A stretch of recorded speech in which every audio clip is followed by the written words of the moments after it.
changing how it feels to run around with a melee weapon and slash, and I think we very likely could see some reworks and new additions with the existing cyberware, very similar to what they just did with the iconic weapons in Cyberpunk. A while ago, we got this big list of leaked DLCs for the game, this coming from an earlier build, and at this point, many of the things have come out, but there are a few left that have yet to release, and these likely will be added as free new content with that patch 1.7. There's 1 gig that is yet to release that will likely come at some point. There's something called M-Finish, which is likely melee finishers, that's why I mentioned it before, probably tied to that melee rework. New Game Plus is listed. New Game Plus was highly suspected to come with patch 1.6, but of course that didn't happen, but it seems hopeful that it is on the horizon based on this list. And then whatever DLC 10 monster is, we really just have no idea. As well, Cyberpunk will be getting a bit of a visual update with the new ray tracing overdrive mode. This will seemingly be exclusive to the new 4000 series Nvidia cards, or at least the wording of this article makes me think that, but basically what the new ray tracing overdrive mode will be a even higher quality take on ray tracing in Cyberpunk, adding in a ton of new features like full resolution reflections and even the ability for a light to bounce multiple times, not just once like it does right now.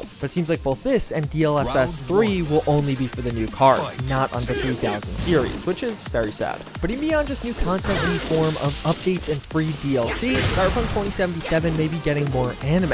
On the official Cyberpunk 2077 website, you find this preview for an article that talks about what is new with the Edge Runners update. And it says, enjoy a selection of preem goodies taken straight from our very first anime, which the wording of first anime would imply that there is a second or even several other animes on the horizon, and that Edge Runners was just the first of these. And although I would love to just put on my tinfoil hat and say, okay, it's confirmed, more animes on the way, I think this could just be a weird wording. If you actually look at the website in other languages like Polish, and CDPR is based in Poland, it actually says something different and doesn't reflect that first wording. But at the same time, during the recent earnings call, we got this incredibly interesting quote. We decided to develop one major expansion, which is going to take advantage of all of the capabilities of new-gen consoles. Having said that, we're totally committed to developing the Cyberpunk IP further. Beyond the Cyberpunk expansion, we invested a ton of time and effort into building this franchise, and we definitely want to build on top of what is there right now. New stories, new experiences, new content, not just in the video game format. In terms of expansions, there's going to just be one major expansion. However, there's going to be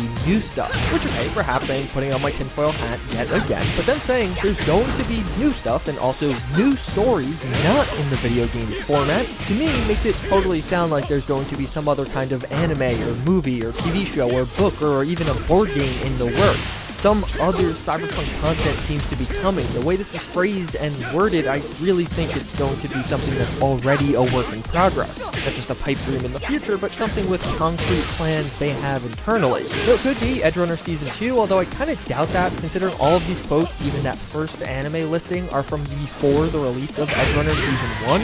It's not even like they had the data on whether that show would be a massive success like it was. But speaking of that expansion, we also do have one singular expansion on the way. I think the success of Edge Runners and this whole influx of new players has set up the Cyberpunk expansion to be massive, and I honestly think CDPR knows that. For basically all of 2022, most of the developers at CDPR have been working on Phantom Liberty. It is the biggest team at CDPR right now, and after listening to basically all of their earnings calls for the past couple of years, I really get the impression they're trying to do things right with this expansion, not make the same mistakes they did at the launch of Cyberpunk. There's no concrete release date beyond 2023 right now, but I'm thinking they'll drop it in the first half, or perhaps even in the first quarter of 2023. Considering, marketing has already started, and they've actually done relatively short marketing to release cycles. And two of the other reasons to really get excited for this expansion is, on one hand, there's actually been a ton of time in the oven. There's been a large team on this expansion for years now. And even further, they're dropping old-gen consoles with this one. There's not going to be as much time dedicated and spent to trying to get things work on old-gen consoles, or making those optimizations. There still will, of course, be optimizing, but not to the same degree, and probably not as many hurdles in that category. So now this does mean the expansion, and even some of the future updates, won't be on Xbox One and PS4, but at the same time, if you just want this to be as ambitious as possible, add in a ton of new features, and be an awesome experience, I think this is a good sign. And to even extend off of that, you have to imagine Phantom Liberty will have its own fair share of new features. Not just story content and questing, as well as this new area with the combat zone, but also just general things added to Night City overall. But Phantom Liberty, for better or worse, is going to be the first and only expansion coming to this game. It seems like at some point in development, CDPR made the decision to just have one expansion for Cyberpunk. It seems like it'll definitely be a